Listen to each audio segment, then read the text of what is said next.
Today we're going to make a simple earthenware clay flamingo. Alright, I'm going to show you what I do. Okay, so I'm going to use some soft clay and I'm going to roll it around and around to get rid of all the excessive bumps. It kind of smooths all the edges in. And then I want to make this shape all in one piece. So I'm going to roll it back and forth in my hands. And you can, if it's easier for you, you can roll it back and forth on the canvas table or wherever the surface you're working on.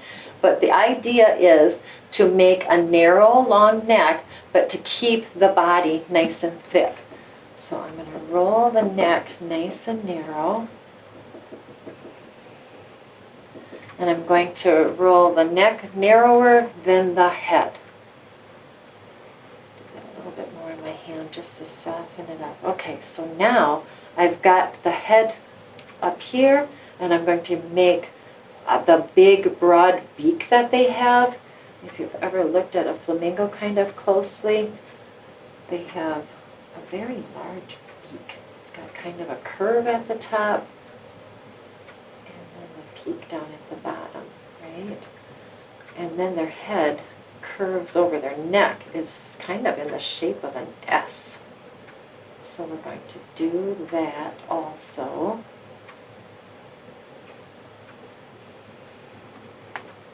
And the body itself,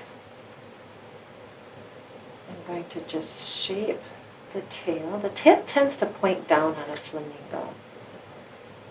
Now, as you can see, this is very floppy because the clay is so soft, so I'm just going to lay it down right now. And I'm going to shape out some wings. Again, roll it around to get rid of the bumps. And then I like to V-shape my hands to make it kind of a teardrop shape. And then flatten that out. And that becomes a wing. And I'll make another one just like it. Roll it around to get rid of the bumps. Go back and forth and narrow it more at the base for that peak. And flatten that. And we'll scratch and wet together. If you don't score and slip, it's not going to stay as well. So you might as well do it right. Take the wire brush, dip it in the watered down clay, and score and slip each piece.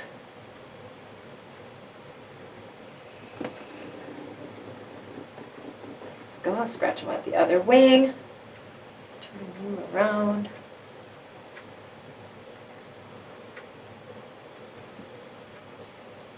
See how loose that is? Oh, this clay is super soft. It always takes a while for it to gain its strength. You know, it has to dry out a certain amount before it's going to hold its own shape. So I'm going to keep it laying here while I work on the base, because in order to get it to stand up, I'm going to give it kind of a rock formation. So I'll just make this roughly shaped pinch pot to be the stand.